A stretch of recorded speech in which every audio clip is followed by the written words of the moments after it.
Hi, good morning കൂട്ടുകാരെ. ഞാൻ എളുപ്പം ഒരു തട്ടിക്കൂട്ട് സാമ്പാർ ഉണ്ടാക്കാൻ പോണേ. എളുപ്പം. പരിപ്പ് കഴുകി എണ്ണ തൂത്ത് വെച്ചിരിക്കുന്നത്, എണ്ണ ശകലം ഒഴിച്ചു വെച്ചു. വേണ്ട ഇത് കുമ്പളങ്ങ, ഇത് വെള്ളരിക്ക, ഇത് കുറച്ച് മത്തങ്ങ,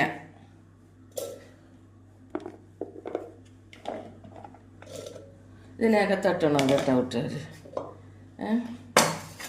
ഇനി ക്യാരറ്റ് കുറച്ച് നമ്മൾ കുറേശ്ശെ ഇടുന്നുള്ള, നിങ്ങൾക്ക് ആളുകൾ കൂടുതലുണ്ടെങ്കിൽ കൗണ്ടിങ് കൂട്ടിക്കോ.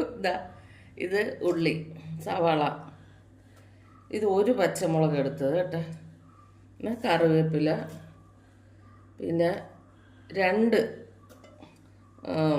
ചേമ്പ് വിത്ത്, 2 വെണ്ടയ്ക്ക, ഇത് തക്കാളി ഒരു ചെറുത് കേട്ടോ. പിന്നെ ഇത് പ്രത്യേകം ഞാൻ ഇടുന്നത് വെളുത്തുള്ളി ചതച്ചതിടും. പിന്നെ അതെ ഇത്രയും കായം വേണം കേട്ടോ, ഇത്രയും വേണം. ഇത്ര ഇട്ടാലേ അതിന് ടേസ്റ്റ് ഉള്ളൂ, ഇത്ര ഇടുക. പിന്നെ ഇതിനാവശ്യമുള്ള പുളി ഇത്രയാണ്. ഇത് നമ്മൾ വെള്ളത്തിലിട്ടിരിക്കണം. പിന്നെ ഒരു ശകല എണ്ണ ഒഴിച്ച് ഒരു ശകലം മഞ്ഞൾപ്പൊടി കേട്ടോ ഇട്ടേര്.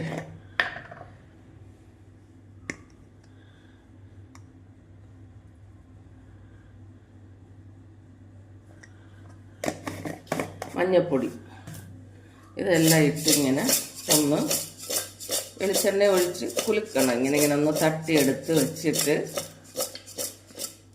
വെള്ളം ഒഴിക്കണം കേട്ടോ കൂട്ടുകാരെ.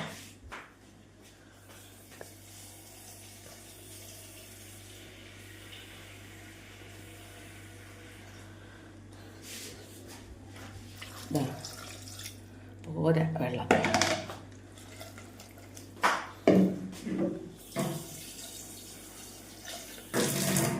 ഇത്രയും വെള്ളം കണ്ട കൂട്ടുകാരെ, ഇത്രയും വെള്ളം വെച്ച് നമ്മൾ സ്റ്റവ് എത്തിച്ച്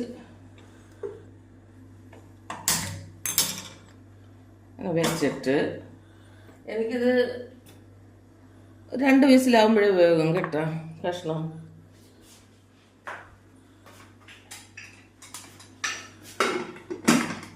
ഇത് പിന്നെ ഇറക്കുമ്പോൾ ഈ പുളിയും ഉപ്പും കൂടെ വെള്ളത്തിൽ ഇട്ട് പിഴിഞ്ഞ് ചേർക്കുക. പിന്നെ ഇതിനകത്ത് പ്രത്യേകം ചേർക്കേണ്ടത് മുളക് പൊടി, ഉലുവപ്പൊടി, ഇത് 2ഉം ചേർത്താൽ മാത്രം മതി കേട്ടോ. വേറെ മല്ലിപ്പൊടി ഒന്നും ചേർക്കണ്ട. വെളുത്തുള്ളി ഇട്ടിട്ടുണ്ട്, ഉലുവപ്പൊടിയും മുളക് പൊടിയും, ഈ പുളിയും ഉപ്പും പിഴിഞ്ഞത് ചേർക്കണം. പിന്നെ അത് കഴിഞ്ഞ് മുളക് പൊടി, ഉലുവപ്പൊടി ഇടണം. ഇത്രയും മാത്രം മതി. കടുക് വറുത്തില്ലെങ്കിലും ഇത് നല്ല ടേസ്റ്റ് ആയിരിക്കും. നിങ്ങൾ പരീക്ഷിച്ച് നോക്കിക്കോ. Okay, by.